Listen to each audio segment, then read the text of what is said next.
Blog Talk Radio.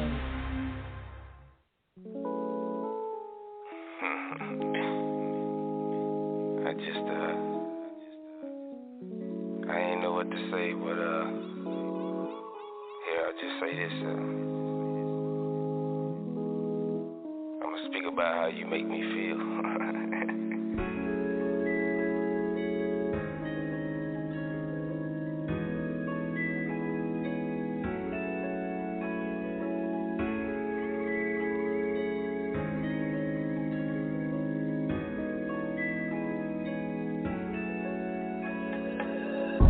Struggling with aggression, not aggressive enough. Been that way since I was young. Now it's time to change up. I was taught to go hard in the paint. Life had to teach me something. When I see you, I get worked up or something. Pull up smooth while I'm in the caddy. I'm so high that I feel grabby. Me and my shooter got the same granddaddy. I got money in the car. I deserve it, I work hard. No, it ain't living if you can't be happy. My world is like a cartoon. When I think about you, what the hell is the deal?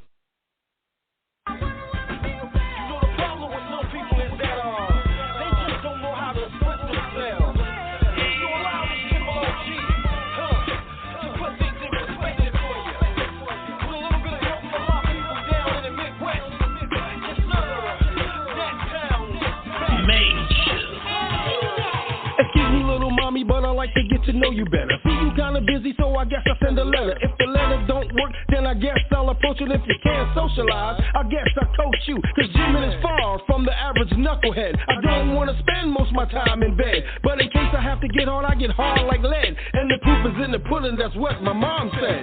Baby, I stayed away too long.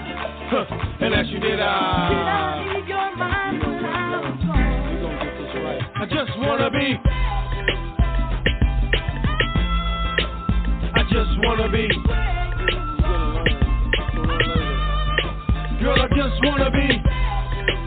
G-Man ain't no plaything. I just wanna be.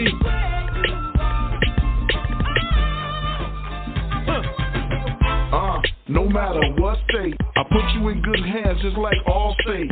Wine and dine, we eating on fine plates. I treat you like a superstar, line with no weight. You like good time, let's just push rewind. Sipping good wine, my game not denied. We live in the sky, the haters live on the ground. No sex rules up in the clouds. Ow. Baby, I stayed away too long. And as you did, Did I leave your mind when I was gone? I just wanna be. I just wanna be. Girl, I just wanna be. I just wanna be.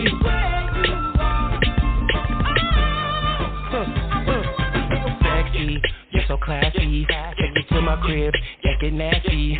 I'm a cowboy, you a big girl. Take a round trip, just a rocket world. Like shake, wobble, wobble, shake, shake for your mama.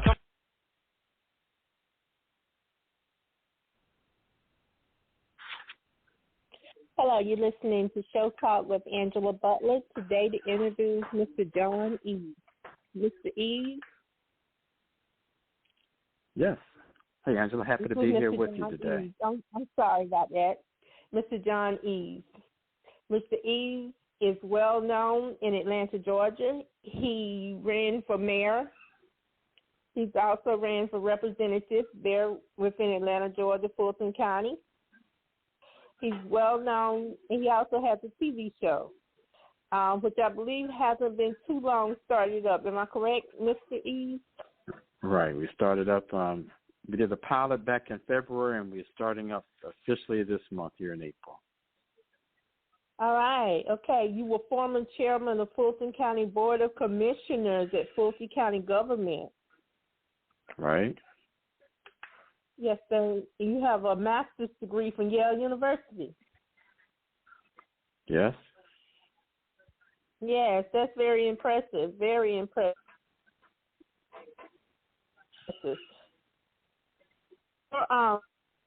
Tell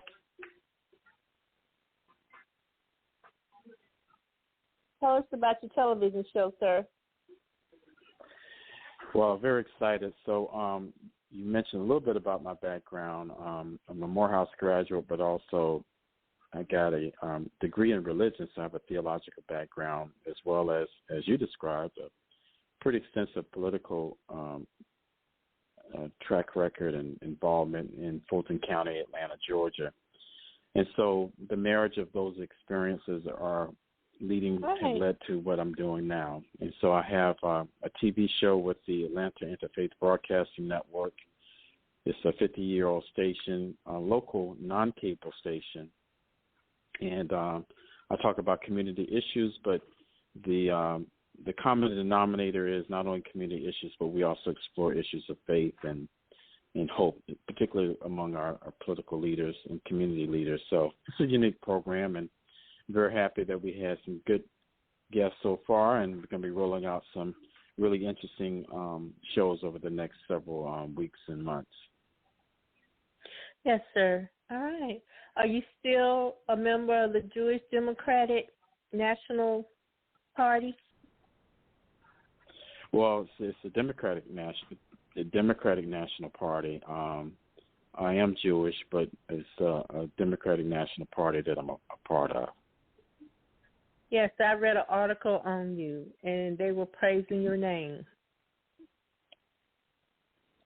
They were praising your name, yes, saying you did great. Yeah, right.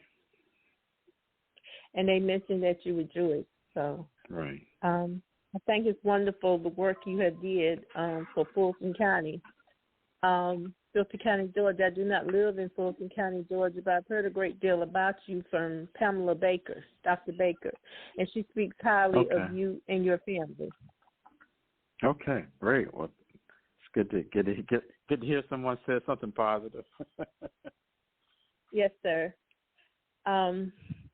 So on your show, each episode, Dr. Evans, you invite guests and viewers to explore issues from a variety of perspectives. Views that also reflect the complexity of our culture, one's own individual life experiences. And it's Atlanta Speaks, am I correct? Yeah, so we're going to be dealing with a lot of things, including, voting, the pandemic, COVID-19 pandemic, gun safety and gun control, food security, equity and education, criminal justice reform, the legacy of black colleges. So those are some of the shows that we have been taping so far. We're going to be rolling them out. And so particularly in Atlanta, but also around the country, those topics are very important. And so I'm just excited about the type of guests that have come on and willing to share and educate, as well as talk about faith. There's a lot of somberness that we've experienced over the past year with the pandemic and challenges that we've encountered with the economic downturn. But, so through it all, you have to have a degree of faith and hope. And so we explore those themes and more in the show. All right, and it airs on AIBTV. Yes, Atlanta Interfaith Broadcasters Network, and you can Google it, and you can go to the website, and they have the episodes on the YouTube channel. Or if you live in Atlanta, you can see the show on Comcast Cable TV, channel 295. Wonderful, wonderful, wonderful.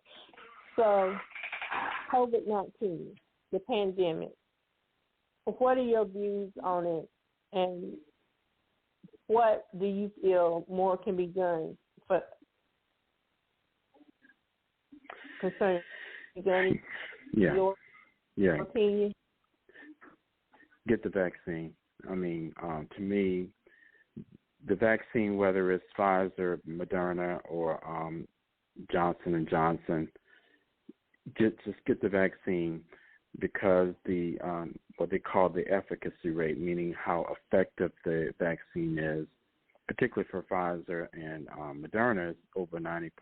So in other words, for every 100 people that get the virus, 100 people, at least 95 of them will not get the virus. So a high percentage of people are prevented from getting the virus if you take the vaccine. And unfortunately, the African American community has not been taking the vaccine at the level of our population in the larger society. In other words, if you're 30% of the population in Georgia, you should at least be 30% of those getting the vaccines, and that's not the case. So we're underrepresented, underperforming. So I encourage everyone to get the vaccine. Number one. Number two, the COVID-19 has impacted businesses, small business owners. If you are a small business owner, Angela, apply for a PPP loan, Paycheck Protection Program loan. And in fact, that's one of the topics we dealt with in my show is this money out there that business owners can get support for them, given that they've taken a hit during the pandemic. And again, a disproportionate number of black small businesses have not applied. And so I think the two main things I want to convey to your audience is, number one, get the vaccine. Number two, if you're a small business owner, apply for a PPP, that's a Paycheck Protection Program loan through the Small Business Administration. And you can also obviously get it done, apply through your bank. Yes, but you have to have income. No, that's why I personally have not applied. No, you have right. No, let me be as clear as I can. You have to be an official business, and you have to show that you have had a reduction of income, a reduction of revenue because of the pandemic. And so you can apply for this loan, and there's a paperwork you have to complete. Figures you have to list in terms of monies revenue that you've collected or not collected, the difference between a certain period of time, and so just go ahead and apply. I have a barber who I go to every 2 or 3 weeks, and she's a business owner, and I told her, I said, listen, you need to apply. And so whether you're a beautician, a barbershop owner, own a lawnmower service, flower shop, restaurant, whatever. If you're a small business owner, you can apply for this PPP loan. All right. Okay. Thank you for that. People will appreciate what you are saying. So, with the pandemic, have you lost any family members, Mr. Eves? I have. I'm not being too personal. No, you're not being too personal. I think I want people to know that this pandemic has affected almost everybody, directly or indirectly. So I have a second cousin. Her name is Tracy. We grew up together in Jacksonville, Florida. She's a few years younger than me, so she's like my little cousin. She died back in September, and she did have an underlying health condition. That doesn't mean that, that's why she died, but she did have an underlying health condition, but she died because of COVID. She caught it, and it impacted her respiratory system, her ability to breathe, and my little cousin died. So I've had friends who've died. So it's a virus that has impacted everybody. Everyone knows somebody or has somebody that they know directly or come across with indirectly. So it's been a devastating virus that's impacted this country. All right. It's devastated the country. A lot of small businesses have closed, have went out of business. Yeah, they certainly have. And that's unfortunate. Very unfortunate, because most black business owners have just one employee. Most of them, not all of them, but the majority of them do. Right. Right. Yes, sir. So, with the pandemic going on, I personally get my last vaccination tomorrow. Okay, good. People told me not to, though, but I'm going to. Said they were shocked that I was getting the vaccination with what they know about me from my radio shows. But I'm getting it because so many people have died from it. So many people have died. And, you know, people try to argue and say, no, that's not what they died from. They died from the pre-existing condition. Well, I've seen news stories where people have died that didn't have pre-existing conditions. So, I mean, this thing is serious. It is serious. It's serious. I'm glad you're taking it. You're a role model. People listen to you. And so hopefully as you take it and you share your experience and you tell people that it didn't bother you, they'll be encouraged to get it as well. I had a sore arm for about 3 weeks on my shoulder and in my hand and arm. But it's went away. It's not nearly as bad. I kept massaging it and putting muscle cream on it. And it's fine. It's fine. Yeah. So, are you going to run for any? Are you going to politic for any public offices in the near future? I want to go back into politics. I don't know when, but I do want to go back into politics. People stop me almost every day and ask me to consider going back into politics. As you pointed out, I do have a good track record, and I did some good things when I was in office. And people want people want good people in office to represent them, and people are going to get things done. And so I feel proud about my track record. I feel good about what I've done. So I'm open. I'm planning to go back into the running for office again, but I'm not sure exactly when. Oh, okay. That would be wonderful. That would be wonderful. I know there are people in Atlanta who will be very glad. I'm not in Atlanta, Georgia, like I said earlier. I'm in Florida, Northwest Florida, and I'm on Central Time. I'm close to Dothan, Alabama, but I've heard so many things about you from about 10, 15 different people.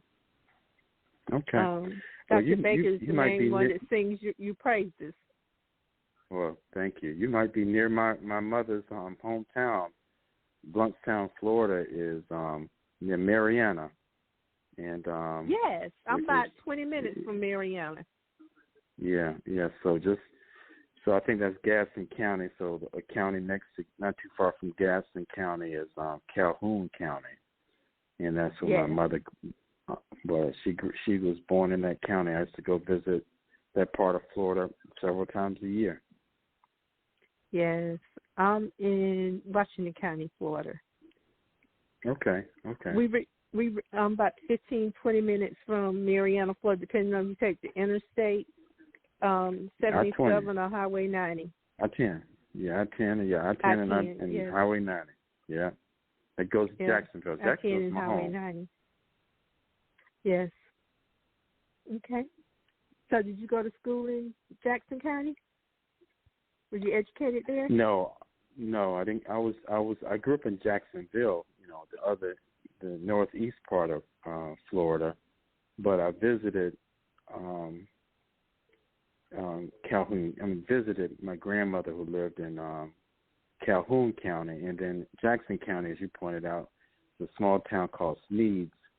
My grandmother was born in Sneeds, Sneeds, and to this day, my people have some farmland over there. So I certainly know that part of Florida.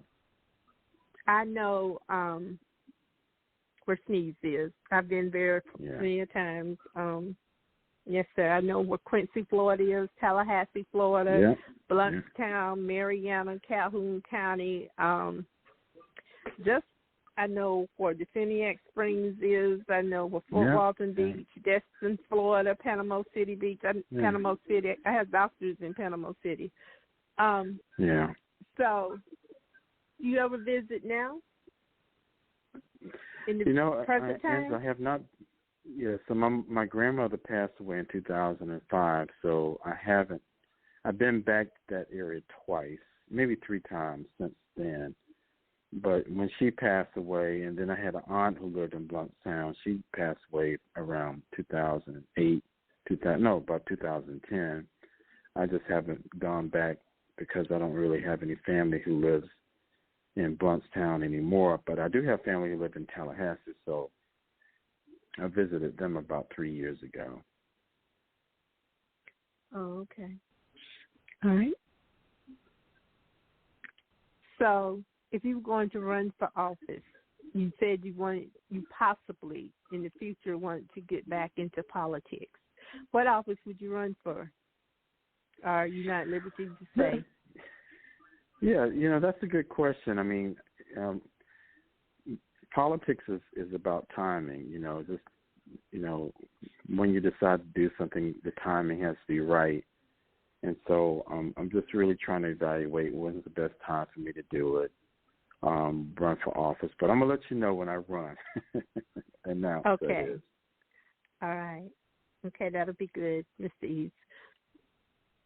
So with the pandemic, what have you seen there in Fulton County, in Georgia, period? What have you seen? What has had the biggest impact on you? I know the death of your cousin was sorrowing, and you're probably going through some grief, and I'm sorry about that.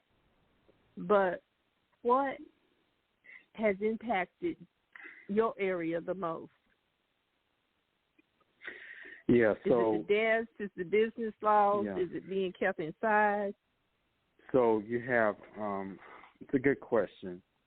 Obviously, people who have died or have suffered physically because of COVID, that's the top issue related. So people who died or have been impacted by the illness or the virus.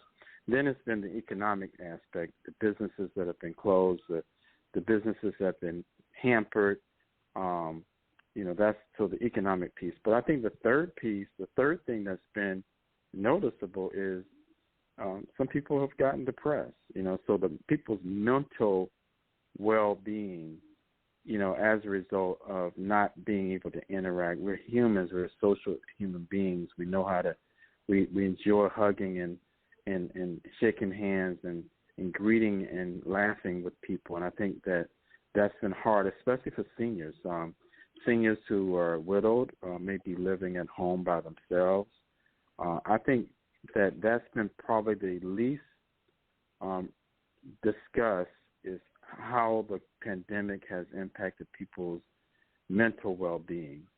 So the deaths and the suffering, the physical suffering of the virus, the economic impact, the inability to go to houses of worship, churches, mosques, synagogues, temples. But I think related to all that is sometimes people feeling isolated, alone, and the depression and the mental well-being. That's probably the most underreported impact of the pandemic is how it's affected people's mental and well-being. Yes, I believe it's the least talked about too, least discussed, and the least broadcast. Depression, isolation. Right. There are a lot of people who live by themselves as elderly people, so the depression is real. It is. Depression is real. It's a real illness. But if you can get out of it without taking any medication, that's even better. If you can come out of it without medication, that's even better. Much better. So what basically, when you say economics, I've been watching TV and I've seen all the small businesses that are closing. Do you think these businesses might be able to open back up? Are they opening back up in your area? Are they able those to? that have survived, those that have survived are beginning to open up slowly. Restaurants are beginning to open up more and more. Customers are beginning to come back more and more. So I teach at Spelman College, and Spelman College has offered online virtual classes up until the spring semester of this year. But in the fall, this fall coming up, fall of 2021, we're going to open it back up again and have in-person classes. So a lot of entities have been impacted. The restaurant industry, the airline industry, the transportation industry, the hospitality industry in terms of hotels, the small businesses have been impacted. So everybody really has been impacted. It's only been a few places, a few businesses that have really flourished, like, Amazon and delivery services may have flourished, but for the most part, a lot of entities, business entities, big and small, have been impacted by the pandemic. Yes, sir. That is true. That is true. That's everywhere, too. That's everywhere in America, just about. Right. So you teach at Spelman College. I forgot to say that. What do you instruct on, sir? I teach in the political science department and teach some wonderful, dynamic, smart Black women who want to be leaders in the world, in a few years. And so I teach in the political science department. Oh, wonderful. Wonderful. My sister is a political science major. One of my sisters are. So, your legacy. What do you want people to remember about you? I saw the video on Mr. John Lewis on your Facebook page. Mm-hmm. Outstanding. Great loss. Mr. John Lewis has been. What do you want your legacy to be? That's a good question. What do you want people to remember about you living and deceased? I already know they're saying you're a great person, you're a great political leader. You did some great things. But what do you personally want to be remembered for and known for while you're alive? Yeah, I care. I really care a lot. I care about people. I want there to be justice and equality in this country. I want Black people to be able to have opportunities like everybody else. I want to address issues like racism in this country. So I think my legacy will be really maybe creating an opportunity, creating some sort of way for future leaders who are young to be trained on how to be leaders. So I think my legacy will not only be the type of life I've tried to live, but how I try to help others to be leaders and live good lives in our society and make positive change. Positive change and good leaders. Okay. Yeah. That's your legacy. All right. Yes. So the young people, do you enjoy working with the young people? I love it. I love working with the younger people or older people. I mean, do you like to work with them? I mean, I like people, and I believe in people, but I have a passion for college students. College students are transitioning from teenagers to adults, and they are young enough to be impressionable, but they're old enough to understand the responsibility that's going to be before them and after they finish college. I love working in the college environment, but I also recognize that everybody doesn't go to college. And so, I think that anybody who is in their late teens, early 20s, who wants to be productive members of society, want to be responsible family members, want to be leaders, I like to help them. I like to try to train them. So I love working with college students, but it's not always exclusive only to college students. I do like work with people who just haven't, who for whatever reason or another did not go to college. Okay. All right. Do you have any charities that you currently participate in, or anything besides education and working with college students that you are doing currently? I know you have the TV show that's keeping you busy. I know you teach at Spelman, and the college is opening back up. Oh, I meant to ask you, will they still have virtual classes at Spelman, or is it completely open up to everyone to come back? In the fall, it's going to be in person, so it'll be the traditional classes in the fall. Okay. But right now, it's online. Okay. I know you graduated from Morehouse, but you teach at Spelman. That's the ladies' university. Yeah, Okay. The female school, yeah. Yes, sir. So I have to ask this. Mm-hmm. I just have to ask you this. Do you have any sons or daughters? I do. Got 2 children. Very proud of them. I've worn many hats in my life, but the hat that I wear proudly is that of father. So got a son who graduated from Morehouse and a daughter, North Carolina A&T. Okay. So what do you discuss with them about the police murders, the killings, the police not being held accountable? What do you discuss with them when they're away, when they're not there? Yeah.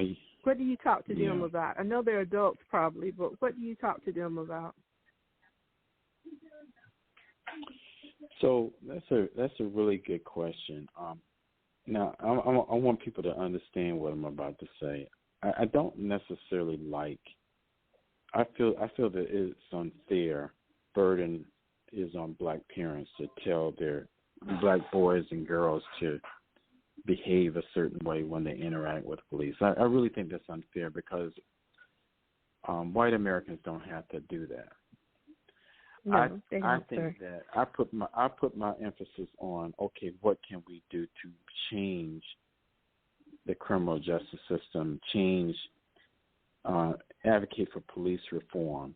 So I don't spend my time saying, son, don't do this and don't do that. I spend my time saying, let's try to do what we can to address issues in the criminal justice system that need to be changed. So the burden shouldn't necessarily be on black people. It's just because, we're the victims for the most part when this happens, when killings occur. A disproportionate number of black people are killed when they interact with law enforcement. So why should we have to be the ones to carry the burden?